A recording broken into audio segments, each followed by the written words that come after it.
আসসালামু আলাইকুম, আমি আইসিটি রিশাদ স্যার। আজকে আমরা আলোচনা করব ময়মনসিংহ বোর্ড 2023 সালে আসা পঞ্চম অধ্যায়ের প্রোগ্রামিং থেকে একটি প্রশ্ন নিয়ে। চলুন শুরু করা যাক। তো আমাদের পঞ্চম অধ্যায়ের যে কোশ্চেনটা দেওয়া আছে সেখানে বলা হয়েছে, রমিজের বাবা তাকে 1000 টাকা দিয়ে 1000 টাকার একটি নোট দিয়ে বাজার করতে পাঠালো। রমিজ 200 টাকার 1 কেজি মাছ কিনলো। মাছের 3 গুণের চেয়ে 50 টাকা বেশি দামে 1 কেজি মাংস কিনলো এবং 50 টাকা দিয়ে সে খাতা কিনলো। এ হচ্ছে আমাদের উদ্দীপক দেওয়া আছে। এবং 3 নম্বর প্রশ্ন এখানে বলা হয়েছে যে মাছ ও মাংস কেনার পর তার কাছে কত টাকা রইলো। আচ্ছা, তা নির্ণয়ের আবার ফ্লো চার্ট কি বলছে, তা নির্ণয়ের ফ্লো চার্ট এরকমই প্রশ্ন বলছিল, হয়তো বা খেয়াল নেই, বালাই হয়নি। তো এখানে আমাদের বলা হয়েছে যে মাছ ও মাংস কেনার পর তার কাছে কত টাকা রইলো তা নির্ণয়ের ফ্লো চার্ট আঁকো। এবং 4 নম্বর প্রশ্ন বলছে বাজার পরবর্তী রমিজের কাছে কত টাকা রইলো তা নির্ণয়ের সি ভাষার প্রোগ্রাম। তো আমরা যদি এখানে গ নাম্বারটা সলভ করতে যাই যে মাছ ও মাংস কেনার পর তার কাছে কত টাকা রইলো তা নির্ণয়ের ফ্লো চার্ট, তো গ নাম্বারে আমরা ডিরেক্ট কি করব, মাছ মাংস কেনার পরে প্রয়োজনীয় যে ফ্লো চার্টটা। তো এখন এখানে ফ্লো চার্ট করার আগে ওই স্টুডেন্টরা ফ্লো চার্ট গুলো প্রপারলি বুঝতে পারবা যারা ফ্লো চার্ট, আমরা জানি কি ফ্লো চার্ট মানে কি, প্রবাহ চিত্র, যেখানে কোন একটা প্রোগ্রামের সমস্যার সমাধান চিত্রের মাধ্যমে করা হয়। এখন ফ্লো চার্টের এই চিত্রগুলো যাদের আইডিয়া ক্লিয়ার তারাই এই ফ্লো চার্টটা প্রপারলি বুঝতে পারবা। যেমন ফ্লো চার্ট করার জন্য আমাদের অ্যালগরিদমের প্রসেসটা বুঝতে হয়, যে আমাদের অ্যালগরিদমের মূলত 5টা ধাপ থাকে, যার একটা হচ্ছে স্টার্ট, অন্যটা হচ্ছে ইনপুট, এরপরটা হচ্ছে প্রসেস, এরপর হচ্ছে আউটপুট, এন্ড দেন হচ্ছে ইন্ড। এ হচ্ছে আমাদের অ্যালগরিদমের 5টা স্টেপ, যার উপর ভিত্তি করে আমাদের ফ্লো চার্টের মূলত 5টা চিত্র আসে। যেখানে আমাদের স্টার্ট করার জন্য একটা সাইন ইউজ করে, এটাকে বলা হয় স্টার্ট সাইন। আবার এই সেম চিহ্নটা দ্বারা আমরা প্রোগ্রামটাকে শেষ করতে পারি, এটাকে ইন্ড সাইনও বলে। এর পরবর্তীতে আমাদের ইনপুটের জন্য একটা সামান্তরিক সাইন ইউজ করে, এটাকে বলা হয় ইনপুট সাইন বা আউটপুট সাইন। এর পরবর্তীতে আমরা এই সেম চিহ্ন দ্বারা ইন করতে পারি, এটাতে স্টার্ট ইনপুট করতে পারি। এরপর আমাদের হচ্ছে প্রসেস, এই যে আয়তক্ষেত্র, এটাকে বলা হয় প্রসেস সাইন। একটু খেয়াল করো, এই যে 3টা চিত্র, আজকে আমাদের যে কোশ্চেনটা আসছে ময়মনসিংহ বোর্ড 2023-এ, এই কোশ্চেন সলভ করার জন্য তোমার জাস্ট এতটুকু আইডিয়া রাখতে হবে যে অ্যালগরিদমের 5টা ধাপ থাকে, সেটা হচ্ছে স্টার্ট, ইনপুট, প্রসেস, আউটপুট, ইন্ড। এবং এই 5টা ধাপের জন্য আমাদের 3টা প্রতীক মনে রাখতে হবে, সেটা হচ্ছে স্টার্ট অথবা ইন্ড, ইনপুট অথবা আউটপুট এবং প্রসেসের যে সাইন বা প্রক্রিয়াকরণ, যেটাকে আমি নাম দিচ্ছি অ্যাকচুয়ালি সূত্রের ঘর, যদিও বলা উচিত না। এবার খেয়াল করো, ফ্লো চার্ট যদি আমরা খেয়াল করি, তাহলে প্রথমে যেহেতু স্টার্ট আছে, আমরা ফ্লো চার্টটাকে শুরু করলাম, দিস ইজ দ্য স্টার্ট। স্টার্টের পরে আমাদের কি করতে হয়, ইনপুট করতে হয়। এখন কোন একটা প্রোগ্রামের জন্য কি ইনপুট করতে হয়, এক কথায় মনে রাখবা, ওই প্রোগ্রামটাকে সমস্যা বা ওই প্রোগ্রামের সমস্যার সমাধান করার জন্য যা কিছু লাগবে সবকিছু ইনপুট। যেমন এখানে বলছে রমিজের বাবা 1000 টাকা দিয়ে বাজারে পাঠাইছে, আর আমার বলছে মাছ মাংস কেনার পরে কত টাকা অবশিষ্ট রয়েছে। তো কত টাকা তার কাছে রইলো, তার মানে এই টাকাটা থেকে আমার মাছ মাংসের দামটাকে বিয়োগ করতে হবে, তার মানে এই টাকাটা লাগবে। তাই আমরা ইনপুট হিসেবে কি করব, আমাদের সে টোটাল যত টাকা নিয়ে বাজারে গেছে সেটাকে ইনপুট হিসেবে দিব। সো ইনপুট দিলাম, ধরো টোটাল যেহেতু মানিটা নিয়ে গেছে, এটাকে আমি ধরলাম এক্স ইকুয়াল টু ধরলাম হচ্ছে 1000। এরকম এটা লিখতেই হবে, বাধ্যতামূলক না, কারণ আমার যে মোট টাকা যেহেতু শুধুমাত্র স্পেসিফিক এই একটা সমস্যা সমাধানের জন্য করতেছি আমি, তো এটা না লেখা ডিরেক্ট আমি পরবর্তীতে সূত্রের ঘরে যেয়ে এখান থেকে ভ্যালু বিয়োগ করে দিলেও রাইটে ছিল, খেয়াল রেখো। বাট বেটার বুঝা করা। তো এখানে বাজার করতে পারিস 1000 টাকা দিয়ে, এরপরে বলছে রমেশ 200 টাকার 1 কেজি মাছ কিনছে, তার মানে একটা ফিশ কিনছে, যে ফিশের ভ্যালু হচ্ছে কত টাকা, 200 টাকা কিনলাম আমরা। এন্ড দেন বলছে 1 কেজি মাছ কিনলো এবং মাছের 3 গুণ দামে, 3 গুণ দামের চেয়েও 50 টাকা বেশি দিয়ে 1 কেজি মাংস কিনলো। তার মানে মাংসের দামটা উল্লেখ করা নাই, আমরা মাংসের দামটা বের করবো, তাই এখানে ইনপুট হবে না। এবং 50 টাকা দিয়ে খাতা কিনছে। তো আমাকে 3 নম্বর প্রশ্নে মাছ ও মাংস কেনার পর কত টাকা আছে সেটা জিজ্ঞেস করছে, খাতার দামটা অ্যাড করতে বলা নেই, তাই আমরা খাতাটাকে ইনক্লুড করলাম না, শুধুমাত্র মোট কত টাকা নিয়ে গেছে এবং মাছের দাম কতটা বের করলাম। আর মাছের দামের পরে মাছ তো পেয়ে গেছে, এরপর আমার মাংস কিনতে হবে। তো মাংসের কথা বলছে 3 গুণের বেশি, তার মানে এখানে একটা সূত্র ব্যবহার করতে হবে, এবং সূত্র ব্যবহার করার জন্য একটা সাইন ইউজ করা, একটা প্রক্রিয়াকরণ সাইন। তো এখানে আমরা সূত্র ব্যবহারের জন্য একটা প্রক্রিয়াকরণ চিহ্ন ব্যবহার করলাম, যেখানে আমরা কি ইউজ করব, মূলত মাংসের দাম বের করব। তো মাংস যেহেতু মিট বলতে পারি আমরা, তো এটাকে আমরা প্রকাশ করলাম এম। একটা জিনিস খেয়াল করো, এই যে ফিশের এফ বা মিটের এম, এগুলো কোনো ফিক্সড কথাবার্তা না, আমরা চাইলে এখানে এবিসিডি লিখতে পারি, কোনো ভুল নাই। তো এগুলোকে মুখস্থ না করে বোঝা ট্রাই করো যে এরা হচ্ছে একটা চলক। যেমন আমি এখানে এক্স ধরে বসে রয়েছে, এর মানে এর যে কোনো ভুল হয়েছে আমি যা খুশি ধরতে পারি, ইভেন এটা একটা নামও দিতে পারতাম, যে টোটাল ভ্যালু, টোটাল মানি, এরকম যা খুশি বলতে পারতাম। সেটা হচ্ছে চলক। তাহলে এবার আমরা মিট বের করবো, তাহলে মিটের ভ্যালুটা কত বলছে, মাছের দামের 3 গুণ, তাহলে মাছটাকে প্রকাশ করছি আমরা এফ দ্বারা, তার মানে এফ এর 3 গুণ মানে হচ্ছে এফ ইন্টু 3, এবং 3 গুণের চেয়ে 50 টাকা বেশি, তার মানে এই 3 গুণ যে ভ্যালুটা আছে ফিশের, এফ ইন্টু 3, তার সাথে আমাদের আবার যোগ হবে কত, প্লাস 50। তাহলে এটা কার দাম পাইছি আমরা? মিটের দাম পাইছি। এবার মিটের দাম এবং মাছ ও মাংস কেনার পর মোট কত টাকা অবশিষ্ট আছে, তাহলে এখন আমরা কি বের করব? টোটাল ভ্যালুটা। অর্থাৎ এখানে যদি আমরা খেয়াল করি, সে মোট টাকা নিয়ে গেছিল কত? এক্স পরিমাণ টাকা, অবশিষ্ট টাকা। অবশিষ্ট টাকাকে আমরা ইংলিশে কি বলতে পারি? লাইক রিমেইন ব্যালেন্স, আর বি, রিমেইন ব্যালেন্স। তুমি এখানে যা খুশি দিতে পারো, তুমি ওয়াই দিতে পারো, জেড দিতে পারো, রিসার্চ আর দিতে পারো, সেরকম দিয়ে দিলাম আমরা। সেই ক্ষেত্রে টোটাল টাকা কত টাকা আছে? সে মোট টাকা নিয়ে গেছিল এক্স, এক্স থেকে আমরা মাইনাস করব কি? ফিশ এবং meat. So X minus meat and সাথে আমরা প্লাস ধরে দিতে পারি এফ। অর্থাৎ মিট এবং এফ এই দুইটার মাংসটা আমরা মোট টাকা থেকে মাইনাস করে দিলাম। সো সূত্রটা। আবার অনেকেই এখানে আরো একটা ঘর বানাইতে পারতাছে, আমি এটাকে শেষ করি আগে।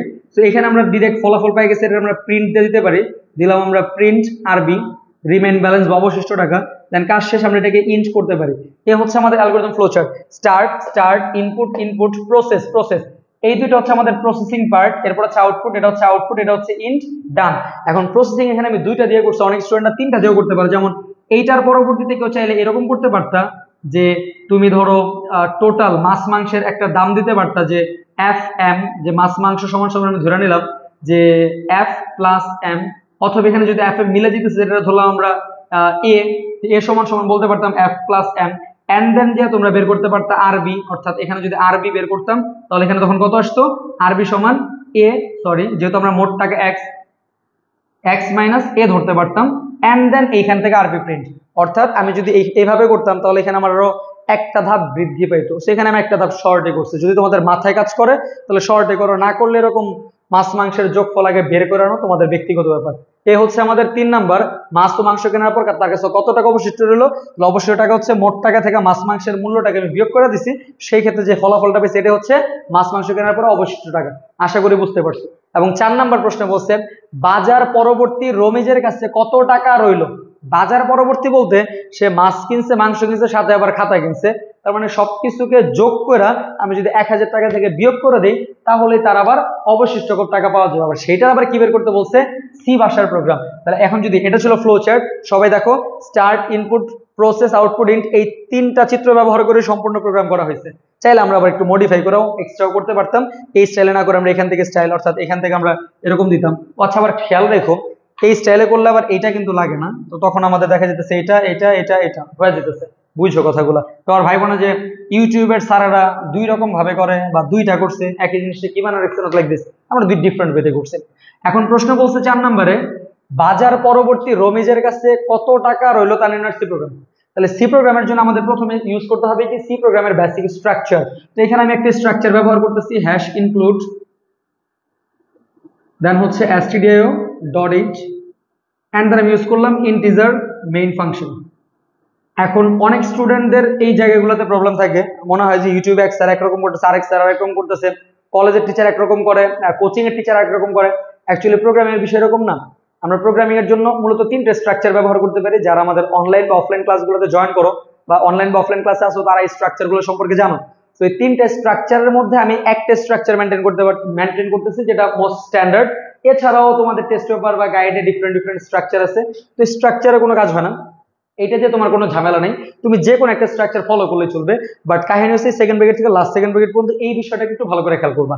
তো প্রথমে হচ্ছে আমরা স্টার্ট করলাম, এরপর হচ্ছে আমরা ইনপুট নিব। ইনপুট রূপে আমরা এখানে কি কি ভ্যালু নিব?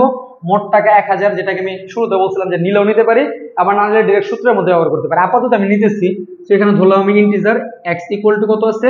1000, এন্ড দেন মাছের দাম দেওয়া আছে ফিশ এফ দেওয়া আছে আমাদের জন্য কত? 2000, যেহেতু দুইটাই ইন্টিজার নাম্বার।